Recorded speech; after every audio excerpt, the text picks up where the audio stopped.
congratulations to all of you. Well done. Overall winner of the group category of this art competition. Well done, everyone.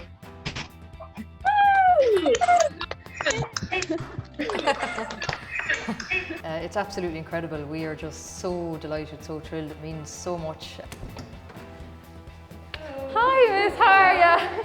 The project itself is fantastic work that they've put into it. It's lovely to see it recognised this way, but it's such a lift at this time, you know, when we need a little bit of good news. So it means everything in lots of different ways. The title of our piece is actually neart, chéile, which translates to there is no strength without unity.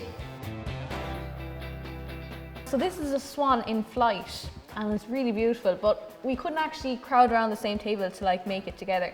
So we each took like a bit, like a wing or another wing or a tail or a body and a head, and then we all put it together to make a beautiful swan.